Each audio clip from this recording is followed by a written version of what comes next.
მოლოდინები, როგორია დეველოპერების და არა მხოლოდ მათი უზრუნველყოფი ქონების გაყიდვებთან და ფასებთან მიმართებაში და სტუმართან ერთად გავაგრძელებთ ამ თემის გავრცელებას. ლევან ლაბარტყავა, უზრუნველყოფი ქონების ექსპერტი და საინვესტიციო კომპანია რეალტორის დამფუძნებელი. მოგესალმებით, მადლობა. სალამი, ანა, მადლობა მოწვევისთვის. სტუმრად, თქვენ როგორი აღქმა გაქვთ ეხლანდელი ბაზრის? რამდენიმე თვე ვსაუბრობთ, რომ მოთხოვნის კლება შეინიშნება, რომ დეველოპერებმა დაიწყეს განსაკუთრებული აქციების შეთავაზება, რომ მოთხოვნა წაახალისონ ეროვნულმა ბანკმაც გადადგა ნაბიჯები იპოთეკური სასახების წასახალისებლად, თუმცა მაინც ამ მხრივ კლება შეინიშნება. თქვენ როგორ აღიქვამთ ბაზრის რეალობას დღეს? პირველ რიგში ვიტყვი, რომ ეს კლება არ არის საგანგაშო შესაბამისად, იმიტომ რომ ეს არის რაღაც მცირე პროცენტულ კლებაზე გვაქვს საუბარი და ნახეთ, რომ წინა თვეებში იყო ეს კლება, მაგრამ ბოლო თვეში უკვე ეს კლება აღარ დაფიქსირებულა. რაც შეეხება დეველოპერების აქციებს, წახალისებებს და ასე შემდეგ, ამას მივესალმები, იმიტომ რომ ეს ყველაზე კარგია ამ მომენტში, როდესაც დეველოპერული კომპანიები სწრაფად რეაგირებენ და ბაზარს პასუხობენ მოქნილად და ამ აქციებით შეთავაზებებით. იმიტომ რომ ეს მართლა ბუსტავს ბაზარს.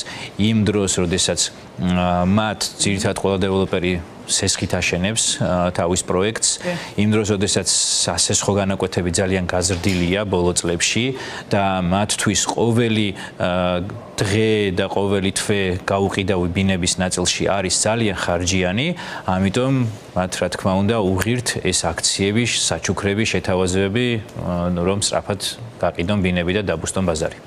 თუმცა მიუხედავად ამისა, მაგალითად TBC კაპიტალის სტატისტიკას თუ დავუჯერებთ, ახალი ბინების გაყიდვები მაინც შემცირებული იყო მაისში, ანუ იგულისხმება დეველოპერების პროექტებში.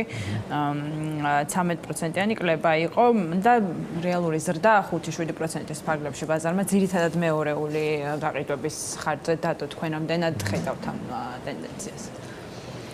სიმართლე გითხრათ, კვლევების ნაწილში არის ხოლმე მცირე აცდენები, TBC ბანკი ცოტა TBC კაპიტალის კვლევა, კალთენთაგარდის და კოლიერის კვლევას ერთად ამ სამ კომპანიას უყურებ ხოლმე, თქვენც ალბათ მაგაცებს პატარა სხვაობები ერთმანეთ კვლევებში არის. იმიტომ რომ ძირითადად ეს დეველოპერული კომპანიების გაყიდვების კვლევა მაინც არ არის ძალიან ნათელი და ზუსტი, იმიტომ რომ შიდა ხელშეკრულებით იყიდება, საჯარო რეესტრში არ რეგისტრირდება, ცოტა გვიან ხდება ამის რეგისტრაცია, ამიტომ სრულს და ზუსტურადს ვერ გვაძლევს, მაგრამ გამომდინარე ბაზარზე მიმდინარე მოვლენებიდან და ამ აქციებიდან შეთავაზებს, რა თქმა უნდა, ამას ვასკვნით და ჩვენ გვგზნობთ, რომ ეს კლება შესამჩნევი არის ამ აქციების ფონზე და ამ მოთხოვნის შემცირებას, ანუ აი ის რომ მიგრანტების ეფექტი ამოიწურა პრინციპში უკვე კარგი ხანია მიგრანტების ეფექტის ამოწურვას ვხედავთ და ამას დაემატა გაურკვევლობა ბაზრის და ვთქვათ ადამიანები უფრო ერიდებიან ესეთი შენაძენის გაკეთებას ახლა დეველოპერის ბინაში პროექტის ყიდვა რას ნიშნავს, რომ წინასწარ უნდა აიღო დიდი ვალდებულება სამომავლოდ, ხო, რაც გააჩნია როგორც სიტუაცია ყოველ მომენტში არ ხარ მზად მაგ ვალდებულებს აღებიც, რა იწვევს მოთხოვნის შემცირებას თქვენი აზრით? მოლოდინები, რა თქმა უნდა, მოლოდინები, იმიტომ რომ ადამიანები ერთი რაღაც მომენტში აქვთ არასტაბილურობის განცდა ადამიანებს, იმიტომ რომ ჩვენ ვხედავთ, რომ გარშემო მეზობელ ქვეყნებში იქნება თუ რაღაც პოლიტიკური სიტუაცია, საომარი მოქმედებები, ასე შემდეგ, იმდენად რაღაც ნაწილში არასტაბილური არის გარემო, რომ ხვალდაზეგ მათაც შეეხებათ ეს თუ არ შეეხებათ, ამაზე ზუსტი პასუხი არ აქვთ ადამიანებს. ამიტომ ერთი ეს ნაწილი. მეორე ნაწილი არის მოლოდინები ფასის კლებასთან დაკავშირებით. არის მოსახლეობას აქვს იმის მოლოდინი, რომ ეს ფასები არის ხელოვნურად გაბერილი და ხვალდაზეგ დაიკლებს. აი ეს ორი ფაქტორი. ფასების გაბერვასთან დაკავშირებით, მოკლედ ბევრი კვლევა გვაქვს ჩემ კომპანიასაც ჩატარებული, სხვა კვლევებიც წაგვიკითხავს და რეალურად ხვდებით, რომ ფასების გაბერვა ცოტა ისეთი უხეში ნათქვამია. მოთხოვნა მიწოდება, ვიცით, რომ საბაზრო ეკონომიკის პირობებში მოთხოვნა მიწოდება არეგულირებს ფასს. შესაბამისად, იქიდან გამომდინარე, რომ მოთხოვნა რაღაც ეტაპზე ასე თუ ისე არის ბინებზე, ქალაქის ცენტრალურ უბნებში და მიწოდება სულ უფრო და უფრო კლებულობს, მე ვგულისხმობ ცენტრალურ უბნებში. რადგან უფრო და უფრო ცოტა მიწარჩება ასაშენებლად, აქედან გამომდინარე ფასი ვერ იწევს და ვერ მოდის დაბლა. ეს ადგენს გარეუბნებში ფასსაც, ანუ ვერ იქნება ხა ცენტრალურ ბანკში $4,000 კვადრატული მეტრის ფასი და გარეუბანში $400, ხო, ეს გამორიცხულია. ამიტომ მიყვება ეს ტენდენცია ამ გარეუბნების ნაწილშიც, სადაც ჯერ კიდევ არის ადგილები ასაშენებლად. ასევე ამას ეხმარება ის, რომ მუშახელის ნაწილი გაძვირებულია შედარებით ბოლო წლებში, იგივე ის კანონ პროექტი, რომელიც დაინიცირდა ბოლოს, რომ 1%-იანი განაკვეთით მუშებს უკვე სადეველოპერო სამშენებლო კომპანიები ვეღარ ქირავენ და 20%-ის გადახდა უწევთ. ასევე ის, რომ მასალა არის გაძვირებული, მიწის ფასით საკმაოდ ერთ-ერთი მსუყე კომპონენტი დეველოპერ პროექტებში საკმაოდ არის გაძვირებული, ისევ და ისევ იქიდან გამომდინარე, რომ სარიელი მიწა სულ უფრო და უფრო ცოტა რჩება და ეს კომპონენტები ყველაფერი ერთად აძვირებს ფასს. იქიდან გამომდინარე, რომ ეს ხშირად ვედრებით ხოლმე განვითარებულ სხვადასხვა ევროპის ქვეყნებს და ევროპის ქალაქებს თბილისის ფასებით, მაგრამ რეალურად რაოდენ შეიძლება შემოსავლის ნაწილში და ვერ შევადაროთ, თუმცა ფასების ნაწილში ვერ ჩამორჩებით დიდად, რადგან ძალიან პატარაა თბილისი და ის ბინები და ის ცენტრალური უბნები, რაც ეხლა იყიდება, ყოველთვის მოთხოვნადი იქნება. შესაბამისად, ფასი ჩემი აზრით ვერ წამოვა დაბლა. თქვენ ახსენეთ ანუ გარეუბნის ფაქტორი ცენტრალურ უბნებთან მიმართებაში და თქვით, რომ გარეუბანში მოთხოვნაც რომ არ იყოს, ცენტრალურ უბნებში იმდენად მაღალია ფასი, რომ რაღაცნაირად კარნახობს გარეუბნებსაც.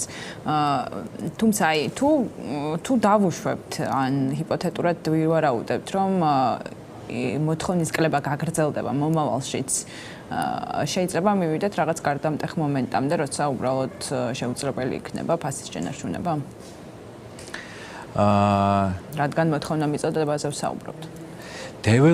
დეველოპერულ პროექტებში ალბათ ნაკლებად ყველაზე ცუდ შემთხვევაში შეიძლება ის მოხდეს, რომ თუ გაყიდვები, თქვათ, კიდევ კლება იქნა და ვერ გაყიდეს დეველოპერულ პროექტებში, ალბათ გააჩერებენ რაღაც ეტაპზე გაყიდვებს, მე ესე მგონია, ვიდრე ფასებს საგრძნობლად შეამცირებენ. თუმცა მეორე მხრივ ისიც ახსენეთ, რომ გაჩერებაც მათთვის ძალიან ხარჯიანია. ძალიან ხარჯიანია, იმიტომ რომ სასხსიხდიან აი მან დრახტება. კი, ამიტომ დათვლადია, ანუ საგრძნობი ფასის შემცირება გაჩერებასთან თქვა პირობითად წლიური 10%-ია საბანკო სესხის განაკვეთი, ხო? ანუ წელიწადში 10%-ის გადახდა თუ უღირს დეველოპერს, ვიდრე აქ ფასი რაღაც 30% დააკლოს, ხო? ანუ ის დათვლადია, ამ შემთხვევაში ადგება და გააჩერებს და სესხის გადახდა ერჩივნება, ვიდრე 30% დააკლოს.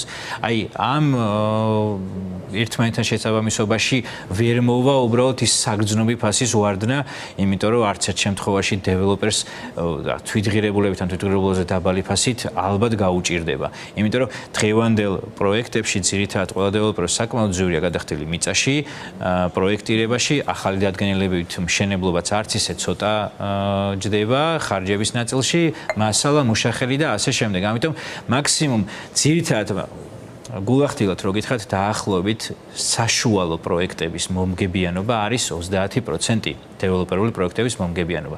აი ამ 30%-ის ნაწილში შეუძლიათ რომ იმოძრავონ დეველოპერებმა.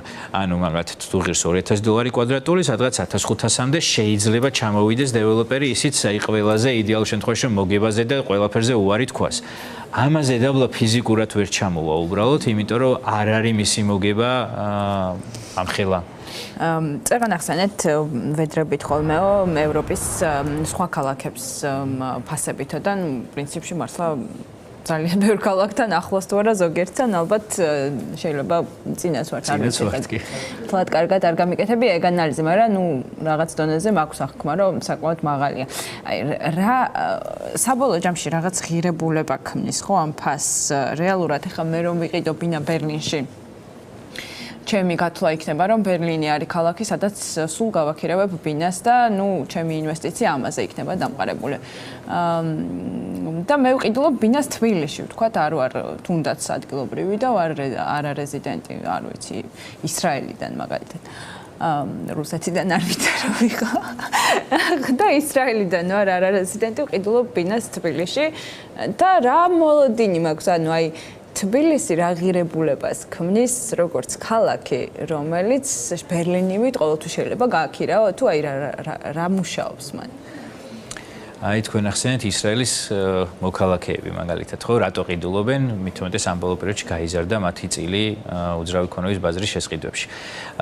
ისინი უყურებენ თბილისის ბაზარს დაახლოებით პარალელს ავლებენ თელ-ავივის ბაზართან. ის რაც მოხდა მათთან, მათ ქვეყანაში დღესდღეობით ცენტრალურ უბნებში 25-30 დოლარი ღირს კვადრატული მეტრი. ისინი ხედავენ რომ საქართველოც არის პატარა ქვეყანა, მით უმეტეს დედაქალაქი არის ზომით პატარა და სულ უფრო და უფრო რომ იზრდება როგორც ჩამოსული და ინვესტორები და უცხოელი მოქალაქეები, რომლებიც ყიდულობენ საქართველოში, ასევე თვითონ მოსახლეობაც აქ უფრო და უფრო მეტ უნდა დედაქალაქში გადმოსვლა საცხოვრებლად, თქვა რეგიონებიდან. ჰაიპია ვიდრე რეალურად. ჰაიპია რეალურად და ეს ჰაიპი ვერ გაიზრდება, ანუ ეს ჰაიპი, მოდი ესე კარგად რომ ვთქვა, უფრო მეტად რომ ის ტერიტორია ვერ გაიზრდება, მოკლედ, ვისაც მიწოდებას ვერ იყოფა რა მოთხოვნაც არის. ანუ მიწოდება ვერ დააკმაყოფილებს იმ მოთხოვნას, რაც არის თბილისზე. შესაბამისად, თუ თბილისში უნდა ყველას ყიდვა, ეს იქნება ისრაელის მოქალაქე, ეს იქნება რაიონიდან ჩამოსული ადამიანი, საქართველოს მოქალაქე, თუნდაც იგივე რუსეთიდან თუ ასე შემდეგ, ანუ ყველას უნდა თბილისში ბინის ყიდვა, ხო? თბილისში აღარ არის საკმარისი, ამიტომ რა უნდა მოხდეს? ფასი უნდა გაიზარდოს, ხო? რომ ის ვისთვისაც არ არის საცოცხლოდ მნიშვნელოვანი თბილისში ბინა, იმან გაყიდოს და ვისთვისაც უფრო მეტად მნიშვნელოვანია, იმას უფრო ძვირფასად მიყიდოს, ხო? ანუ შესაბამისად ფასი იზრდება. ბინის გაყიდვა მაგალითად მეორად ბაზარზე, საკმაოდ რთულად იყიდება. ესეც ძალიან საინტერესო ტენდენცია. რადგან მოსახლეობის მოთხოვნებიც გაიზარდა. ანუ მოსახლეობას უკვე უფრო მაღალ სტანდარტებზე აქვს მოთხოვნა.